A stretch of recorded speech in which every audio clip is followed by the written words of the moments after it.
Rothschild family एक ऐसा नाम जो आपने इंटरनेट पर बहुत बार सुना होगा। कहा जाता है कि ये आज दुनिया की सबसे अमीर तरीन फैमिली है, लेकिन ये कभी फोर्ब्स की लिस्ट में नजर नहीं आते। क्यों? इनके बारे में बहुत सी कॉन्स्पिरेसी थ्योरी है। कोई कहता है ये जूइश कबाला सिस्टम पर बिलीव करते हैं, तो कोई कहता है ये दुनिया की हुकूमतें बनाते हैं और बिगाड़ते हैं।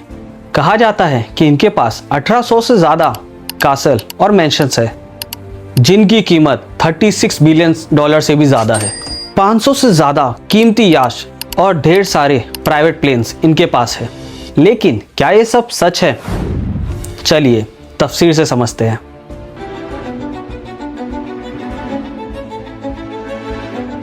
कहानी शुरू होती है 1760s में जर्मनी के शहर फ्रैंकफर्ट से। एक शख्स जिसका नाम था मेयर एम्शल रॉथस्चाइल्ड, वो एक यहूदी था और उस वक्त यूरोप में यहूदियों को पसंद नहीं किया जाता था।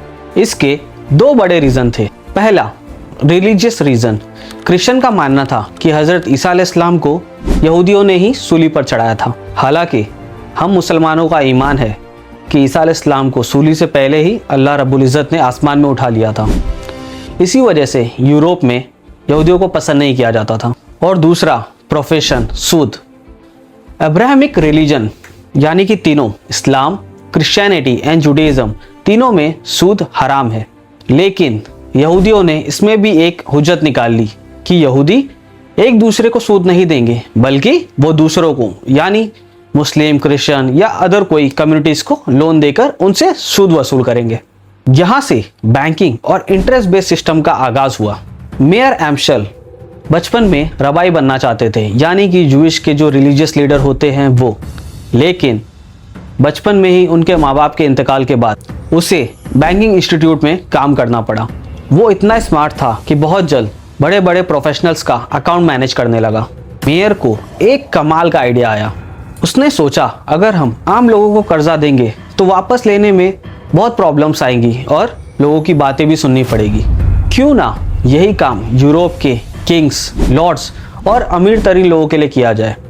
उसे पता था always solve rich people problem to make big profit.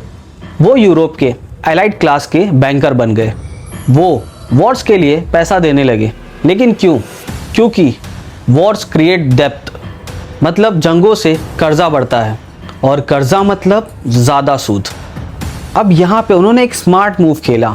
वो प्रिंस विलियम के बैंकर बन गए और जब भी प्रिंस विलियम को गोल्ड की ज़रूरत होती तो मेयर रॉथस्चाइल्ड पहले ही बाजार से सस्ते दामों पर गोल्ड खरीद लेता और प्रिंस विलियम को महंगे दामों पर बेचता। सही वक्त पर सही खबर ने उसे बहुत ज़्यादा अमीर बना दिया। मेयर ने अपने 5 बेटों को यूरोप के अलग अलग सिटीज़ में भेज दिया।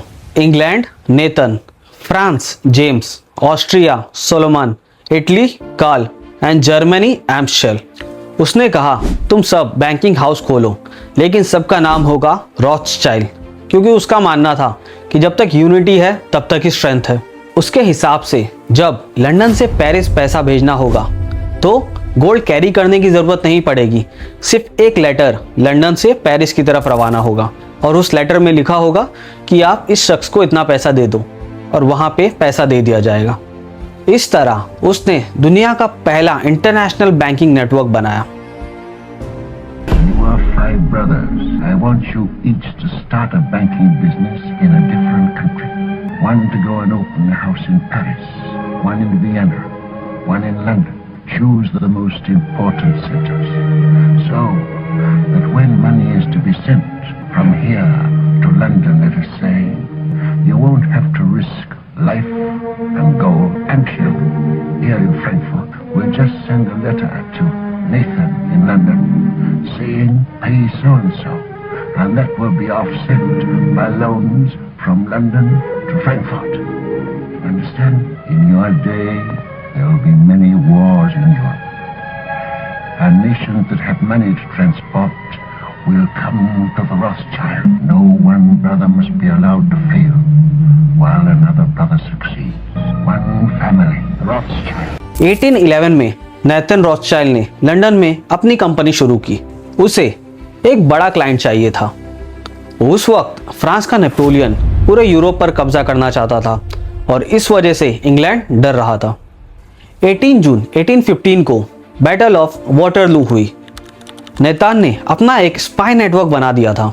जैसे ही उसे पता चला कि नेपोलियन हार गया है और इंग्लैंड जीत गया, उसने यहाँ उल्टा गेम खेला। उसने लंदन स्टॉक मार्केट में जाकर अपने सारे शेयर्स बेच दिए।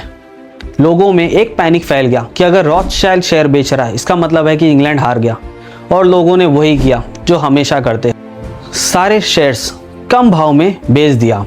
और नथान ने उस मौके पर फ़ायदा उठाते हुए सारे शेयर्स को एक चीप प्राइस पे बाय कर लिया। जब 2 दिन बाद असली खबर आई कि इंग्लैंड जीत गया है, तो उन शेयर्स के प्राइस डबल और ट्रिपल हो गए। नेतान ने एक दिन में 20 मिलियन फ्रांस कमाए। इसे आज के डेट में हम इनसाइडर ट्रेडिंग कहते हैं। इसके बाद पूरी ब्रिटिश गवर्नमेंट पर रॉथस्चाइल्ड का रूल था। इनका इन्फ्लुएंस सिर्फ बैंक्स तक नहीं रहा। स्विस कैनाल, जब इंग्लैंड को इजिप्ट की स्विस कैनाल पर कब्जा करने के लिए पैसे चाहिए था, तो रॉथस्चाइल्ड ने कुछ ही घंटों में सारे पैसे जमा कर दिए। ब्राज़ील इंडिपेंडेंस, जब ब्राज़ील को पोर्टुगल से आज़ादी चाहिए थी, तो उन्हें $2 मिलियन की ज़रूरत थी, जिसे रॉथस्चाइल्ड ने कुछ ही घंटों में अरेंज करके उन्हें दे दिया। स्पेन की हुकूमत जब कर्जा नहीं चुका सकी, तो उन्होंने मर्क्यूरी की माइंस रॉथस्चाइल्ड को दे दी। मर्क्यूरी गोल्ड को रिफाइन करने के लिए बहुत ज़रूरी चीज़ है। इसका मतलब अब दुनिया की गोल्ड प्यूरिफिकेशन का पूरा कंट्रोल रॉथस्चाइल्ड के पास था। 1895 से 1905 के बीच यूरोपियन नेशन को उसने $450 मिलियन का कर्जा दिया, यानी आज के अमाउंट में $14 बिलियन। 1919 से 2004 के बीच में गोल्ड की प्राइस रॉथस्चाइल्ड के ऑफिस से फिक्स की जाती थी। जब यूएस गवर्नमेंट के पास सोना खत्म होने लगा, तो उन्होंने जेपी मॉर्गन से बात की, और जेपी मॉर्गन ने नेथन रॉथस्चाइल्ड से बात की, और उसने कुछ ही घंटों में 1 लाख किलो गोल्ड अरेंज कर दिया। ये थी उस फैमिली की ताकत। 1917 में यूके के फॉरेन सेक्रेटरी ने लॉर्ड रॉथस्चाइल्ड को एक खत लिखा, जिसे बेलफोर डिक्लेरेशन कहा जाता है। इसमें लिखा था, ब्रिटिश गवर्नमेंट यहूदियों के लिए पैलेस्टीन में होम बनाना चाहती है। लेकिन सवाल ये है कि पैलेस्टीन जब सल्तनत उस्मानिया के पास था, तो इंग्लैंड ने इसका वादा कैसे कर दिया? क्योंकि रॉथस्चाइल्ड फैमिली का इन्फ्लुएंस दुनिया के बड़े बड़े लीडर्स पे था। जैकब रॉथस्चाइल्ड, जिसकी डेथ 2024 में हुई, उसने खुद कहा था, हम इजराइल की फाउंडिंग फैमिली है। आज लोग कहते हैं कि ब्लैक रॉक और वैनगार्ड दुनिया की सबसे पावरफुल कंपनी है, लेकिन अगर आप डीप जाए तो आपको पता चलेगा कि ये कंपनीज रॉथस्चाइल्ड के साथ डेली ट्रांजैक्शंस करती है।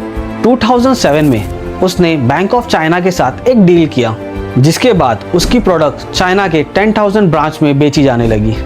दोस्तों, रॉथस्चाइल्ड का नेटवर्क चाहे कितना भी बड़ा हो, उसका कंट्रोल कितना भी पावरफुल हो, लेकिन हमें ये नहीं भूलना चाहिए कि अल्लाह ताला ने क्या फरमाया। अल्लाह ताला फरमाते हैं, तुम ही साबित कदम होंगे अगर तुम ईमान वाले हो। हमें ये सब कॉन्स्पिरेसी देखकर डरना नहीं है, बल्कि एक्शन लेना है। ये करने के लिए हमारे पास 3 स्टेप है। सबसे पहला, सूदी कर्ज से बचो। क्रेडिट कार्ड या बैंक लोन से जान छुड़ाए, ये लोग आपको डेब्ट में रखना चाहते हैं। दूसरा, सूदी मुनाफा छोड़ो। फिक्स डिपॉजिट या सर्टिफिकेट पर जो इंटरेस्ट मिल रहा है उससे दूर रहे। और तीसरा, हलाल इन्वेस्टमेंट। पैसा किसी बिजनेस या इंडस्ट्री में लगाए, क्योंकि बरकत इसी में है। इंटरेस्ट खाना अल्लाह और उसके रसूल के खिलाफ जंग है, और इस जंग में अल्लाह से कोई नहीं जीत सकता। पैगाम पहुंचाना मेरा फ़र्ज़ था, अब सोचना आपका फ़र्ज़ है। और अगर आपको लगता है कि आपका कोई दोस्त या रिश्तेदार इस कर्ज में डूबा है या इस वजह से तकलीफ में है, तो उस तक ये वीडियो ज़रूर शेयर करें, ताकि वो धीरे धीरे इसमें से निकलने की कोशिश करे और हम हमारे माशरे को इस यहूदी सिस्टम से बचा सकें। अस्सलाम वालेकुम।